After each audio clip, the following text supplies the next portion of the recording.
There are thousands to choose from, but I think most of us have our favorite Chuck Norris facts. Now, here are some I like. When the boogeyman goes to sleep at night, he checks his closet for Chuck Norris. Chuck Norris has already been to Mars. That's why there are no life signs on Mars. And Chuck Norris doesn't get sunburn. The sun wouldn't dare. But here's another fact about Chuck Norris you probably haven't heard. When Chuck Norris cries, it's because his mama made him.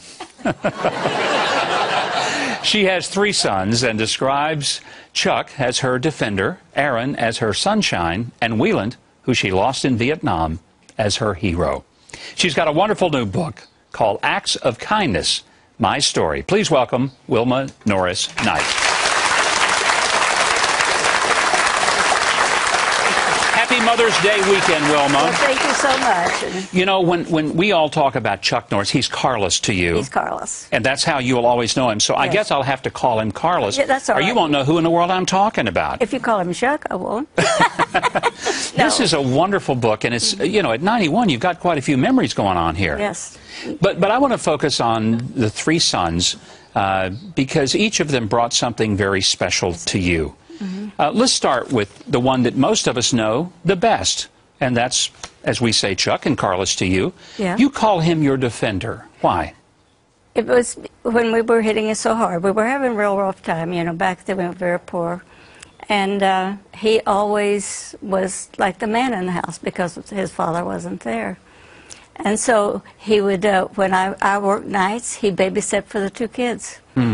And so when we would figure out our bills and things to be paid, we would sit down together and see what we could pay. How old was he when all this 14. was going on? 14. That's quite a load of responsibility for a 14. It was a load of responsibility. And you call Aaron your sunshine. Well, I'll tell you, Aaron, he came along later in life, and we were so poor, I really didn't know, you know, how I was going to feed him. But when he was born, my whole family, they all were so excited. We had a new baby in our life, and that's what he's brought in our lives, the sunshine. And Wieland, your son, who was killed in Vietnam. Wieland was a really happy-go-lucky boy. He never met a stranger, and he loved everyone. And they called him Mama's boy. You had a tough life. It was not Yes, easy. I did. Both in terms of struggling and financial poverty. Your first husband, not exactly a man of the year. No, he wasn't. I really think, though, that when he was in World War II, I think that did a lot of things to him, which he could never get over. And so when Chuck and Wieland were about 12 and 14 years of, he's 14, Wieland's 12, and they said, Mom, if you're living with Dad for us, don't do it. We can't take it anymore. He was an alcoholic and abusive. Very abusive. So, you know, that does one of 2 things to children. It either makes them tough and responsible or bitter and angry. But I think it usually, if the mother is able to channel that emotion, it makes them just able to be tough and resourceful and responsible. Something special must have been going on in Wilma, raising those boys through all of that to make them the men that they turned out to be. What were the secrets that you gave them as a mother? I kept them in church and Sunday school. I taught Sunday school.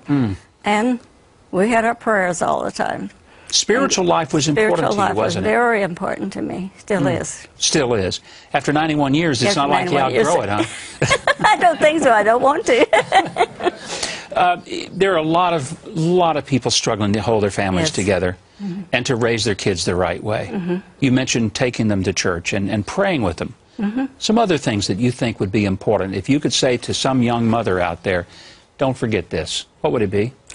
I would say give them lots of love, but, you know, teach them, take them to church and Sunday school. But see, God didn't give us our children. He only loaned them to us for a while. What a wonderful perspective. And I will see mine, you know, soon, so I don't know how soon. Well, at the rate you're going, it's going to be a while, Wilma.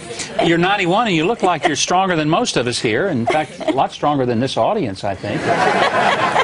So,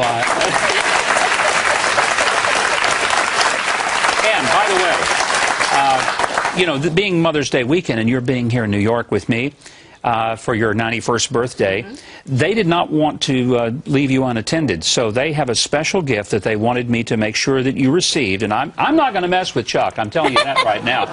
But here, this is from Chuck and Aaron and from heaven, Wheelan. Oh, thank you. God bless you, Wilma. It is a delight to have you. It's good to see you. You know, I love your family and love you. I love you too. And thank you so much for being here. Okay, thank you. And the book is wonderful. I hope you'll get a copy.